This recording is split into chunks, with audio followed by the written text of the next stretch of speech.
Bill O'Reilly supported the book ban. Say, yes, DeSantis, take those books off the shelves. Take them out of those schools.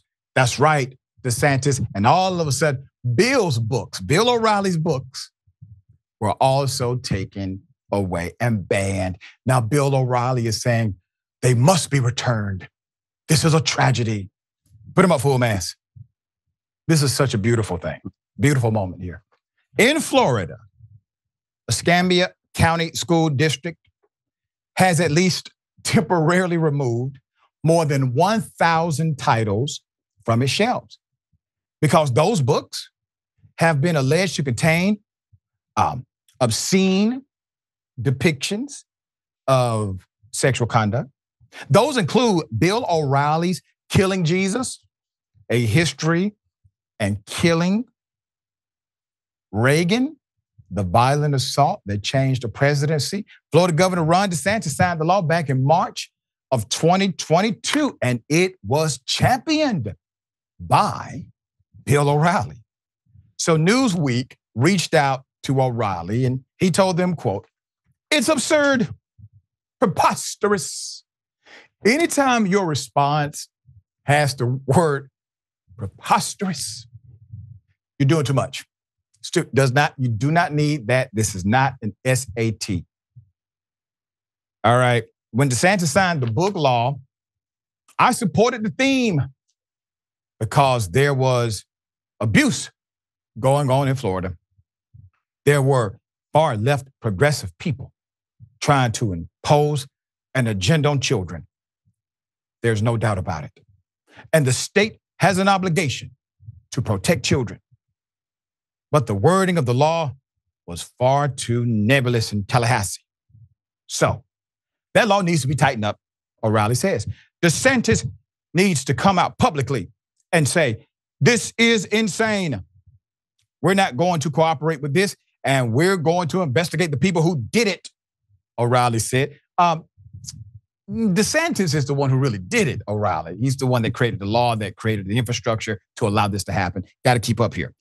O'Reilly also said that he and his team, they plan to investigate this. Man, I hate to do this. Bill has a team of a part-time producer, just one. Sir, I'll save that for later. So they're going to investigate this, adding that he will find out exactly who made the decisions to temporarily take out of the library in this country, take the book out of the library of this country. I'm going to put their pictures up on television, on my website. I'm going to ask them for a detailed explanation of why they did that. Let me tell you something. If you're going to give them all their free publicity, damn it, I'll go to Florida and take your books off the shelves myself.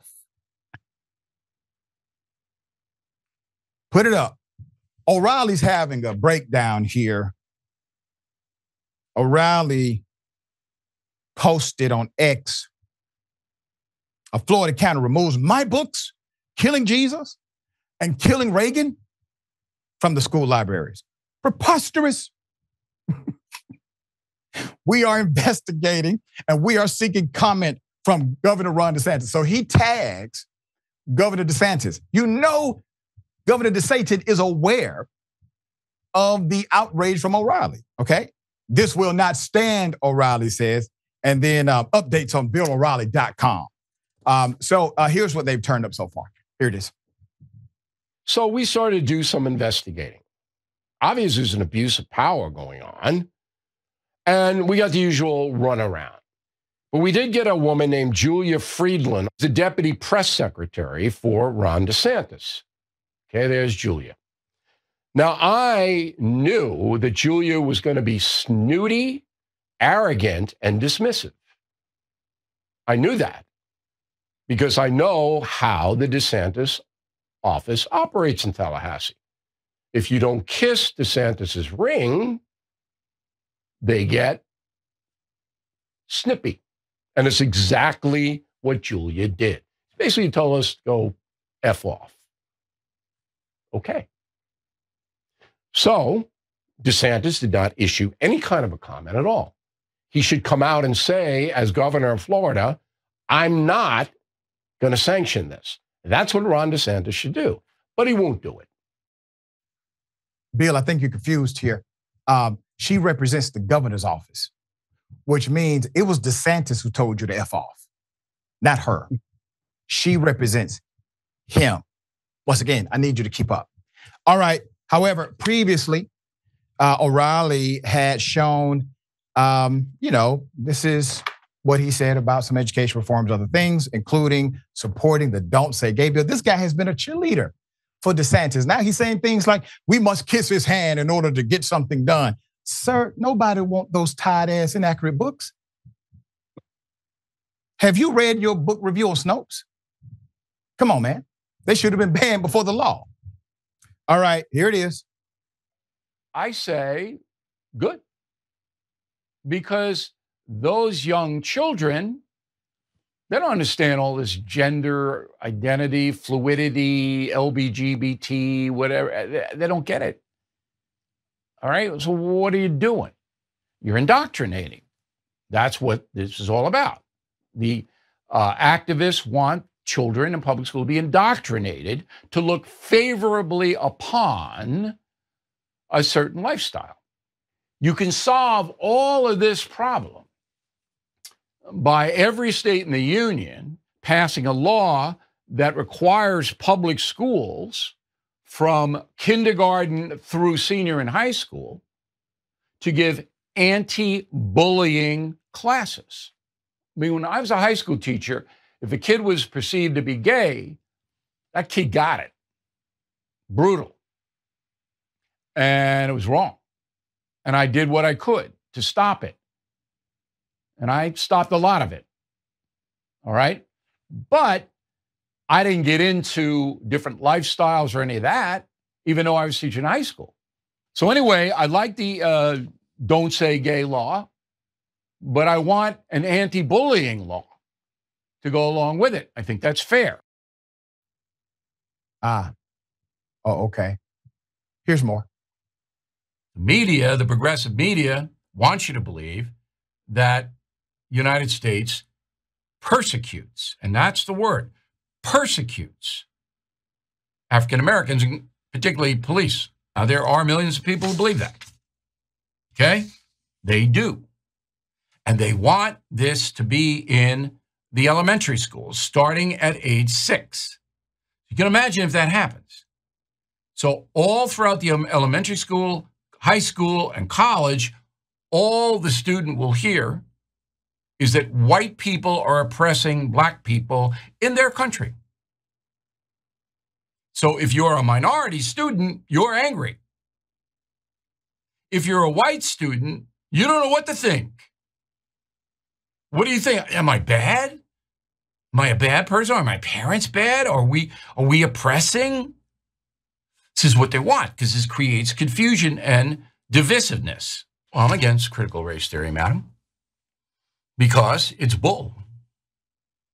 There isn't an organized cabal in this country trying to keep down blacks and minorities. It doesn't exist. You know, in full transparency, I've debated Bill O'Reilly, mopped the floor with him. And I would challenge Bill O'Reilly to come on this show.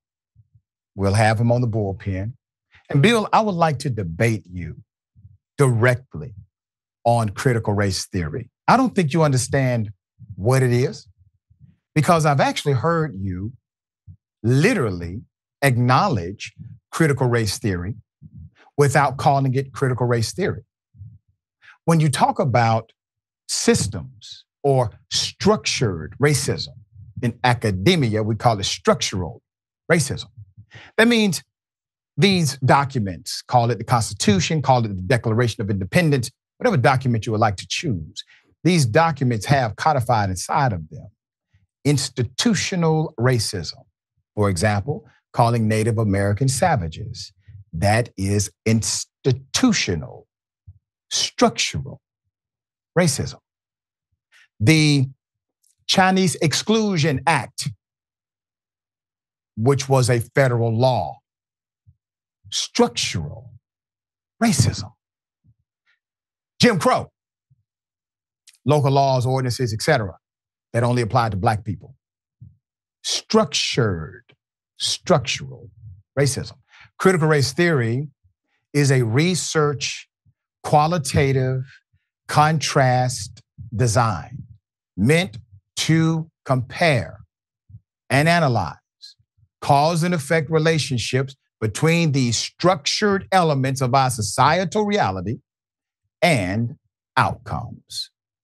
Real simple. That invitation is open for all of 2024, Bill. All right, Farron, thoughts here.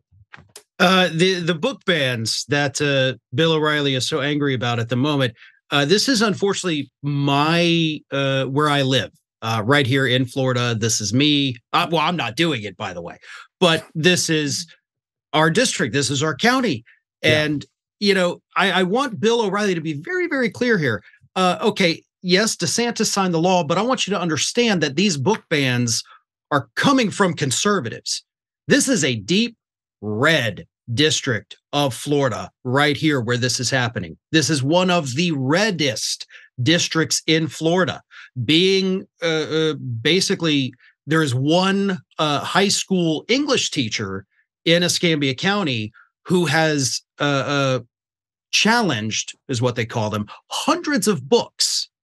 And so she, this right-winger, is leading this crusade. So Bill O'Reilly, everybody that you're mad at, every step along the way, including the school board in Escambia County, it's all Republicans, each and every one of them. And it reminds me of a great quote. I believe it's from Oscar Wilde.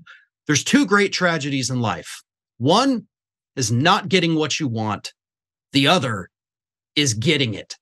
And Bill O'Reilly is finding out the tragedy of getting what right now, because you wanted this bill, you called for it, you supported it, and turns out everybody is a target at this point. I mean, we've removed dictionaries, we've removed the Guinness Book of World Records, we're removing encyclopedias, for God's sake. 2,800 books in total sitting here waiting for this so-called review process that's now been, several years backlogged, and it's getting worse. But it is all being driven by right-wing parents. So if Bill O'Reilly, after you debate Dr. Richey here, I'd be more than happy to have you come down to this district, and I will take you personally. I will drive you to that school board, and I will sit there patiently while you chew each and every one of those Republicans out. I would love to see it. So that's my invitation to you. Come on down and let's see if you're willing to take on your own party just to get your stupid little books back on the shelves. Looks like Bill's a popular guy, got a lot of invites. All right.